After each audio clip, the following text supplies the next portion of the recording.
Hello everybody, welcome back to Operation Neptune. This is going to be an amendment to my recent turn 12 of the Comintern on the Stalingrad attack. I made quite a big boo-boo, and the second round I rolled for everybody except my two aircraft and counted their previous rolls, which were both hits, as hits. I had rolled a 6 and a 3, rolled for everybody else in the next round.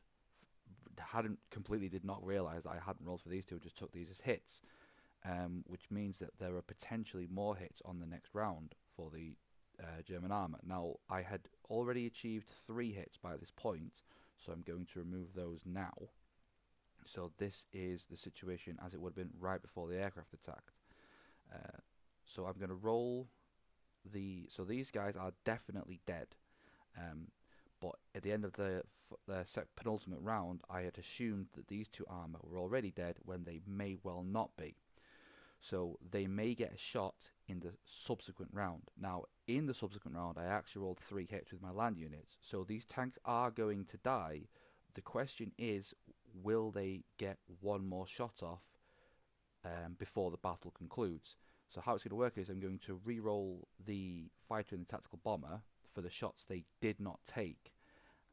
Every hit they miss is going to be an additional shot taken by the armour in the next round. But again, as I say, I achieved all the kills. I achieved 3 hits minimum before I'd even rolled my aircraft in the next round. So the question is, do these 2 tanks here, do these guys get another shot off? And it's going to depend on this roll. My sincerest apologies to my opponents. I got pretty overexcited that the Stalingrad battle was going so well. I reviewed the video because I was so unsure, and thankfully I caught this, so hopefully this stops me from doing anything illegal. So let's see how this goes.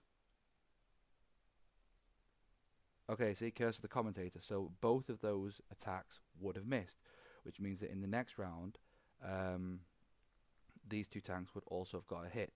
Now, this tank that survived did hit, which was the last militia, so I'm down to 2 militia. So any more hits that these tanks are dead because they were hit by these units. I rolled 3 hits between, I think, the motorized and the light armor. So we're just going to see what damage they would have done. 5 and 5. So there you go, you see. So in that case, I'm going to take the light armor. So it was not as comprehensive a victory as I would have hoped. My apologies to my opponents, particularly the Electron. But there it is. It's fixed. So these are all cloned units. So I shall now go back to the board proper, and I will delete also my light armor. So that is the actual state of the board. Not much worse, but now in keeping with how the dice roll actually went. So again, my apologies to my opponents. Again, particularly the Electron, that's probably going to be a significant change for him. But I believe that's my only mistake that I caught, at least in the previous video, rectified before it actually affects the game. So yeah, thank you very much for watching, and I will pass you on to the Despot again. Ta-ta for now.